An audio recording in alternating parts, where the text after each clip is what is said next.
Keeping your home clean and clutter-free may seem like a bit of a drag at times, but it really doesn't have to be. And by the end of this video, you are going to know my biggest secret to keeping a clean home, and you'll probably wonder why you hadn't thought of it too.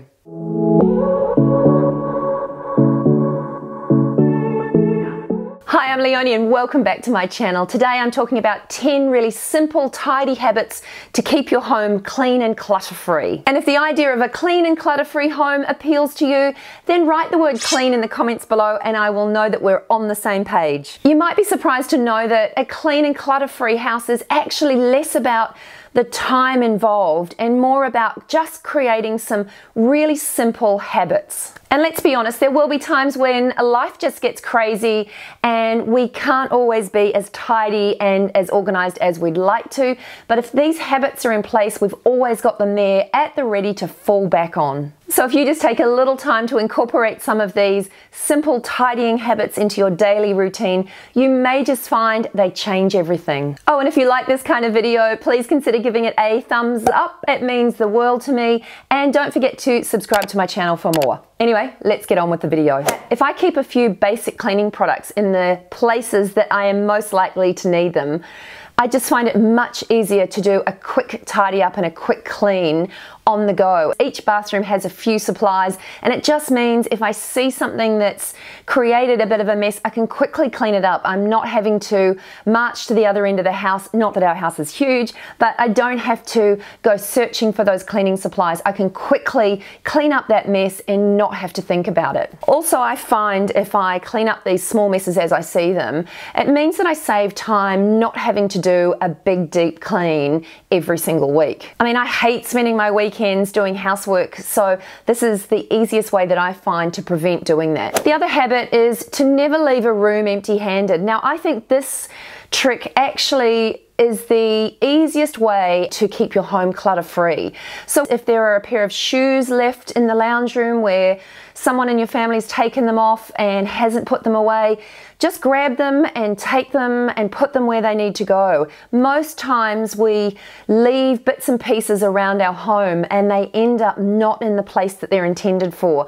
So when I leave a room, there's generally something that I can take with me. I've talked about the importance of this and shared some of my tips on how to make this a habit in my tidying video, which I'll link up in a card here. So if you haven't already seen that one, you might want to check it out too. I've said it before and I'll say it again, it's really important to have cleaning tools and cleaning products that you enjoy using and tools that are actually going to do the job. Okay, it may mean that you need to invest in some new products or new tools and buy yourself a new vacuum cleaner or spend some money on some cleaning products that you actually enjoy using, but having the right tools for the job really makes a massive difference. It makes it so much easier to actually get the job done and feel slightly inspired to do something that you perhaps otherwise may not have wanted to do. This new vacuum from Electrolux is one of my favorite new tools and I just find it super easy to use. As you can see, it is versatile for cleaning under beds and tricky places. It's also bagless, which is just a must for me.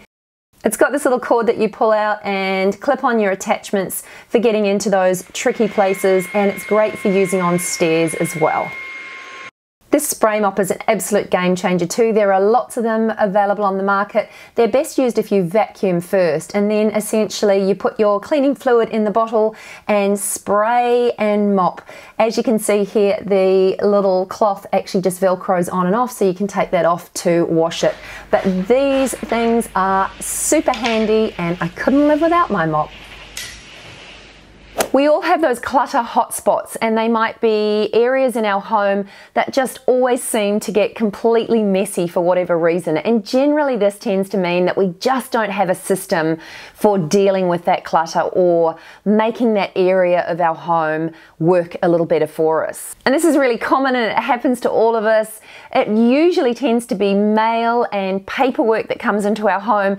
And what generally happens is that we just haven't created a system and we haven't got a plan in place as to how we're going to deal with this clutter when it arrives. So if you do have those areas in your home that are always cluttered and untidy, then set aside some time to create a plan and a system for dealing with it. And try and create a daily habit of cleaning up and throwing away bits of rubbish from those clutter hotspots. It's about keeping on top of it and making sure that it doesn't turn into a big, nasty job. Little and often is the best way I find to clean, and it's just creating these daily habits in your routine. Things as simple as squeegeeing the shower when you get out of it so that you don't get that shower grime building up and it becomes a big job. Cleaning the toilet, giving it a little scrub every now and then when you see that it needs it. Cleaning your counters and vanities. It's really about just keeping on top of these things and doing little and often to prevent them becoming a big nasty job at the end of the week. Oh, and hey guys, if you have any tidying tips, I would love to hear about them in the comments below. I read all of your comments and love hearing what you have to say. So please let me know if there are any tidying tips that work really well for you. My other tip is to deal with items as soon as they enter your home. It's all too easy for us to bring the mail in, or we might get couriers sent to us, or we bring things home from work and we dump them on the kitchen table, and we do that and they tend to stay there. But if we deal with those items as soon as we bring them in, it does keep that clutter at bay and stops clutter building up. So if you try and have the mindset of dealing with each item as it enters your home, it really just does prevent things getting on top of you and clutter just building up. And that leads me into my other tip, which is one that seems really simple, but it's also really important, and that is to keep your dining table clutter-free. Now, it's all about making sure that the biggest spaces in your home are clutter-free, because it gives you that overall sense of order and kind of brings a calmness to your home. So if you have a system, whether it be dealing with items as soon as they come into your home or cleaning a little bit as you go, making sure that those big areas in your home are clutter-free does have a really positive impact to the way your overall home feels and looks. My other tip is to be happy with clean enough. I think sometimes we just get carried away with everything having to be absolutely perfect, and this is tricky. I think we look at these types of videos on YouTube and everyone's home looks immaculate and we seem to want to strive for perfection, but often that just creates more stress than it's worth. So sometimes we just have to settle for clean enough is actually good enough and be happy with that. Most of us find it really hard to get motivated to do particular jobs, whether it's vacuuming the house or mopping the floors, whatever it is, we all have those jobs that we just don't like doing.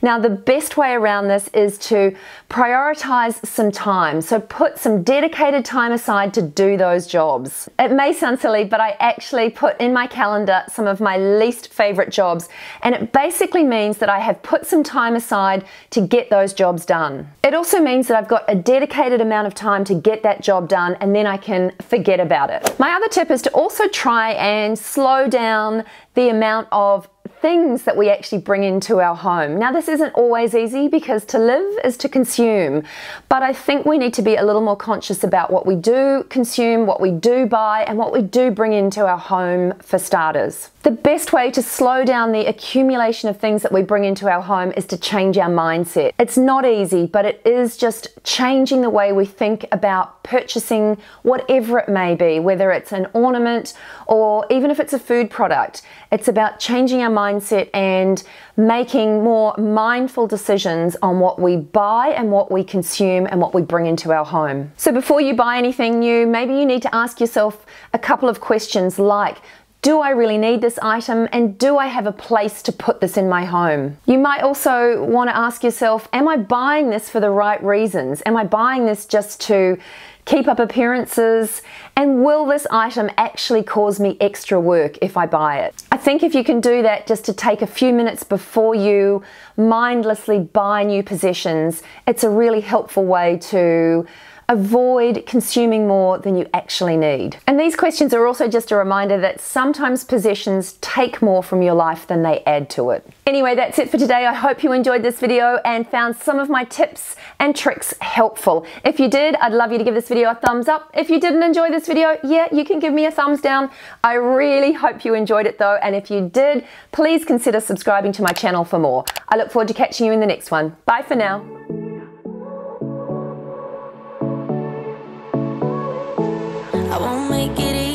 for you now. You got 2 minutes of my time, and I don't